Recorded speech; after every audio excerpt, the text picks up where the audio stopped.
Christophe Mbosso à Lilongwe pour prendre part aux travaux de la 51e Assemblée du Forum parlementaire de la SADC autour des problèmes de la SADC, du continent et du monde entier.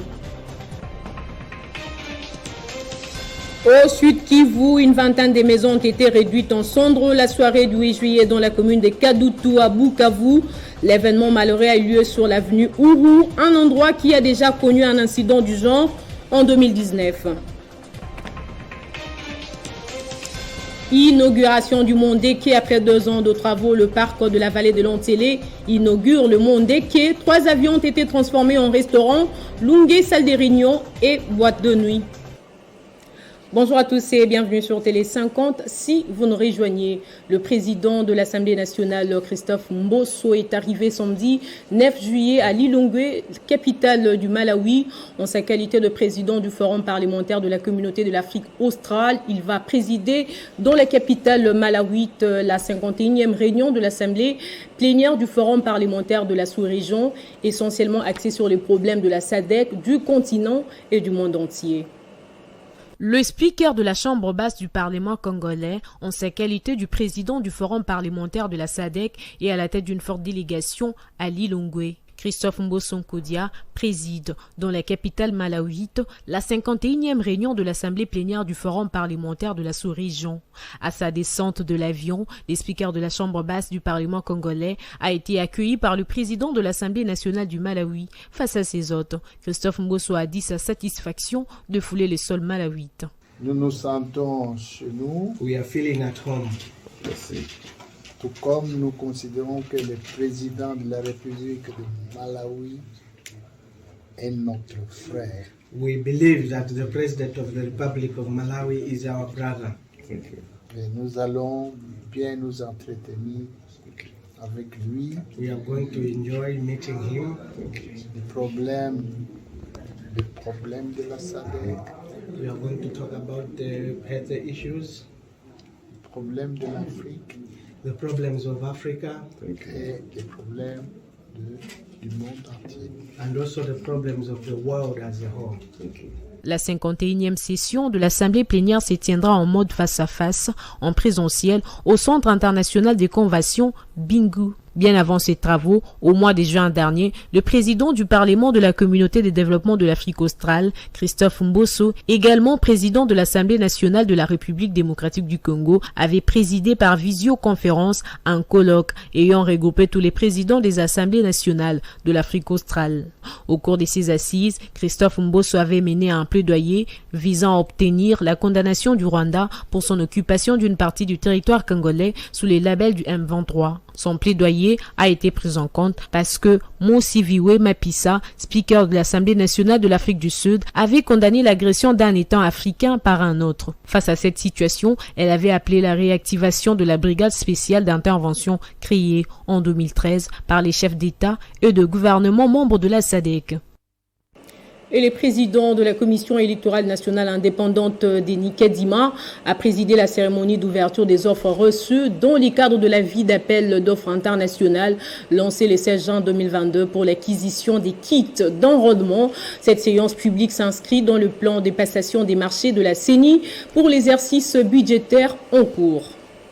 La Commission électorale nationale indépendante a procédé à l'ouverture des plis du marché d'acquisition des kits d'enrôlement des électeurs, des cartes d'électeurs et services connexes. C'était à la salle Abbé Apollinaire Malumalou en présence des membres du bureau et de la plénière de la centrale électorale et des différents soumissionnaires. L'acquisition des kits d'enrôlement des électeurs, des cartes d'électeurs et des services connexes est un marché d'une extrême importance dans le cadre de la révision du fichier électoral et des préparatifs des prochaines élections en République démocratique du Congo. Comme indiqué dans le dossier d'appel d'offres, le présent marché comprend un lot unique en vue d'acquérir un dispositif devant permettre à la CENI d'enrôler les électeurs, de délivrer les cartes d'électeurs immédiatement après l'enrôlement et d'appuyer la constitution d'un fichier électoral révisé devant servir de base à la production des listes électorales et éventuellement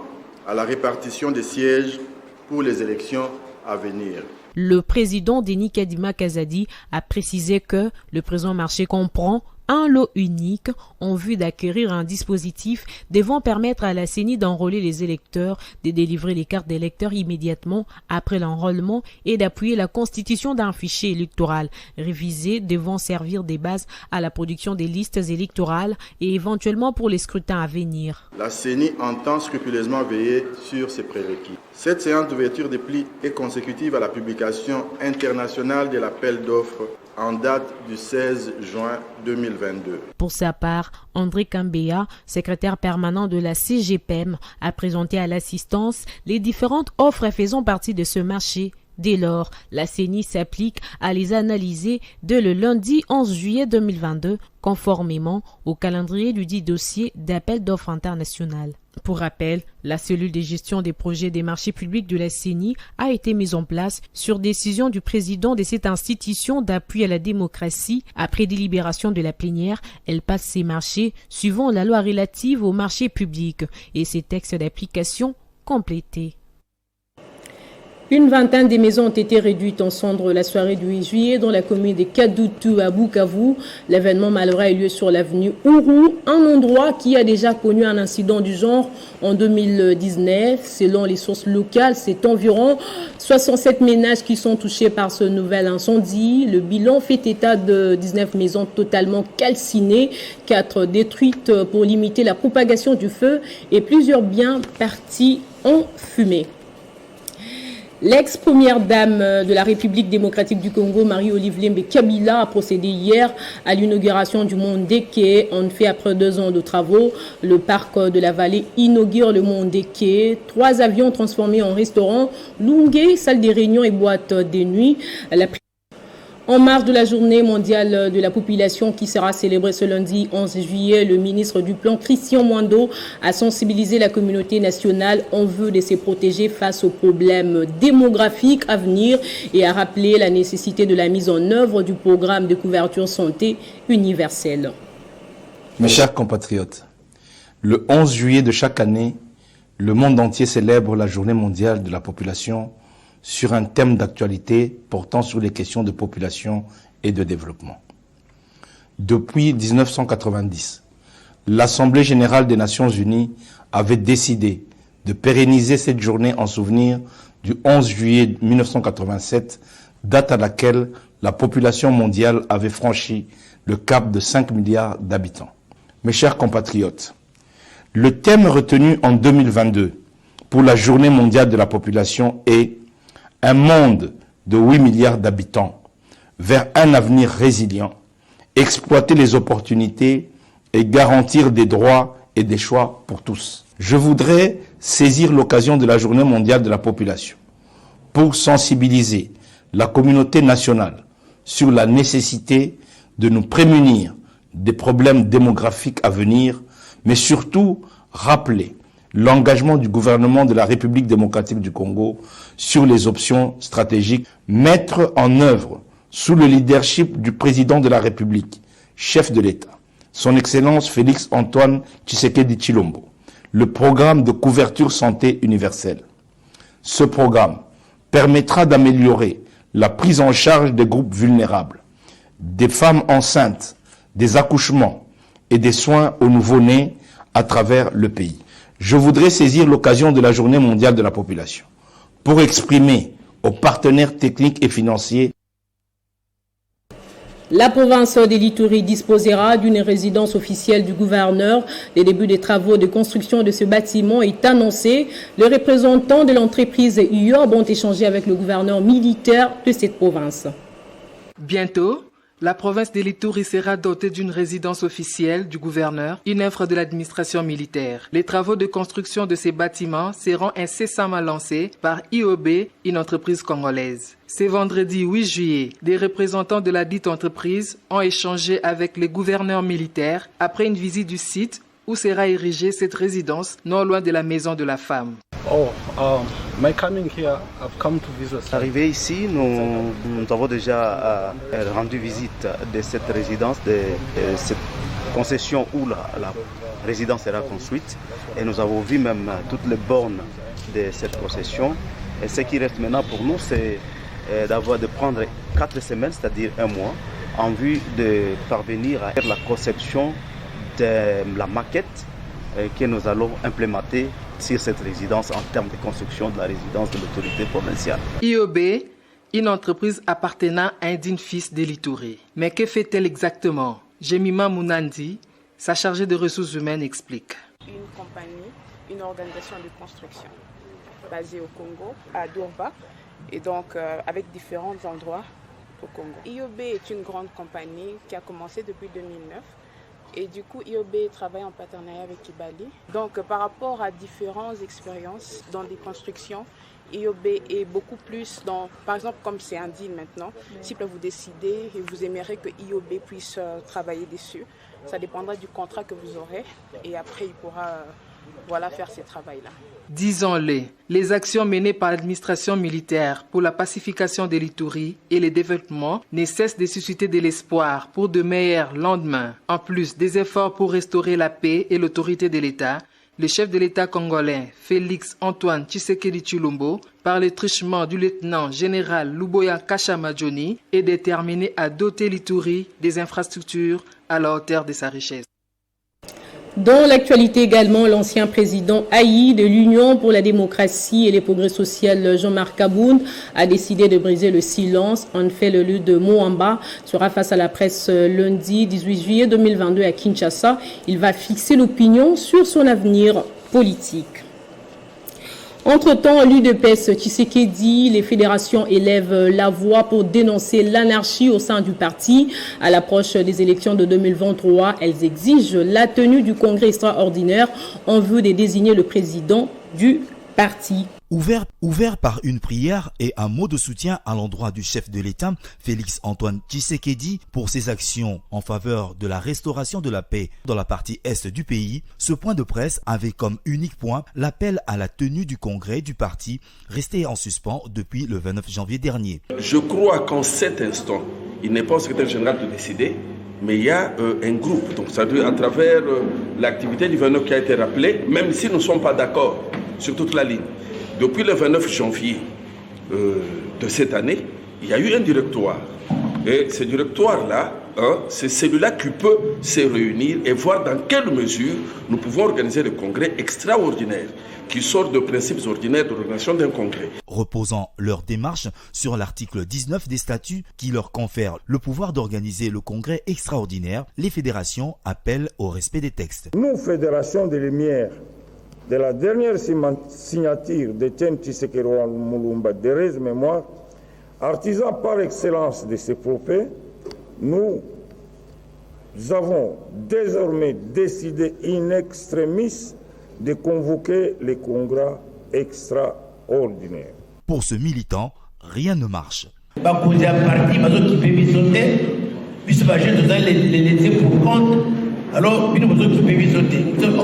Jusqu'à présent, UDPS n'a pas organisé Manakouté. Le vœu des fédérations soutenues par la base serait de voir l'UDPS Tshisekedi garder le cap de la vraie démocratie. Et l'Association pour la solidarité nationale des motocyclistes du Congo, effort du chef de l'État pour la restauration effective de l'autorité de l'État à l'est de la République démocratique du Congo, s'est joint à son appel invitant les communautés au vivre ensemble et à la cohabitation pacifique, surtout d'éviter le message des xénophobies en cette période où la RDC est agressée par ses voisins. Cette plateforme, dont le siège est basé à Bukavu, l'a fait savoir en présence de quelques acteurs des mouvements associatifs, membres de la société civile. Pour la SNAMO, qu'il est primordial d'encourager la culture de dialogue entre communautés comme vecteur de résolution pacifique d'éventuels conflits. L'association des motards salue le même message relayé par le ministre d'État et ministre des Infrastructures et Travaux Publics, Alexis Guissaro, soucié de voir la RDC en paix et le FARDC l'emporter contre les ennemis de la paix sous le label M23 dans la province du Nord Kivu. Aux communautés de toutes tendances confondues de cultiver le patriotisme par l'appui au mécanisme de développement participatif et favoriser un climat de paix et de cohésion sociale pour que la paix revienne à l'essai aux motocyclistes d'éviter toute forme de manipulation des ennemis de la paix pour prévenir les risques de tensions dans le secteur des transports par taxi-moto. Face au silence de la communauté internationale suite à l'agression de la RDC par ses voisins, les motocyclistes montent au créneau et mettent en cause leur passivité face aux menaces d'extermination des populations locales. Aux communautés internationales, à l'Union africaine, de sortir sous silence face à cette agression répétitive et appuyer son Excellence, Monsieur le Président de la République démocratique du Congo, dans ses démarches diplomatiques pour mettre fin à cette agression. Certains acteurs membres de la société civile se félicitent de cet appel de l'association de motocyclistes. Nous voulions que nous puissions être des ambassadeurs de cette cohabitation pacifique entre les communautés au niveau du site Kivu. Le ministre d'État Alexis Guissaro a toujours prôné la solidarité et la cohabitation pacifique comme gage du développement de la base au sommet. On va prendre ces cris d'alarme lancés par Madame Tabita qui souffre d'une tumeur développée sur son front et dont elle souffre depuis plus de 10 ans, abandonnée à son triste sort. Dans une interview accordée à Télé 50, elle fait appel à la générosité de Maman Olive Limbi Kabila pour lui permettre d'avoir accès à des soins de santé de qualité. Il a été interviewé par Christian Kalonji. Malade depuis l'hôpital Babé Tumeur, il est 10 ans. Donc on a quitté. Yango na ye pa mama na ye pa la bino kota mama molobeli alobela ngata kota papa yango na kimi mbangu awa na tine mama Olive soka tali photo atala ngata mona nga paso mama na ngai mama bana yo ne mama salisanga mwana yo mama na komi na suka famille bwakisa ngai po la solo potezo bimisa na kusu babengana nga na ndaku yakoma olala libanda mama Olive yo nde mama bana mama yo ndi mama na ngai na epa no salisa ngai mama soko lobika liloba moko na kobika salisa ngai na kenya na hôpital social kena la campus basenganga ndembongo ebele même akuta takis baba na kota boso scanner batala nini eza na kati mais bakoki komi eleki te na kokokota scanner te donc bakisikana mela mpona douleur mpona kosokola pota yango na sala nyonso. Place au rappel des titres. Christophe Mbosso à Lilongwe pour prendre part aux travaux de la 5e assemblée du Forum parlementaire de la SADC autour des problèmes de la SADC, du continent et du monde entier. Au Sud Kivu, une vingtaine de maisons ont été réduites en cendres la soirée du 8 juillet dans la commune de Kadutu à Bukavu. L'événement malheureux a eu lieu sur l'avenue Ourou, un endroit qui a déjà connu un incident du genre en 2019. Inauguration du Mont Deke. Après 2 ans de travaux, le parc de la vallée de Lontélé inaugure le Mont Deke. 3 avions ont été transformés en restaurant, lungue, salle de réunion et boîte de nuit. Ce journal est complètement terminé. Merci de votre fidélité à Télé 50.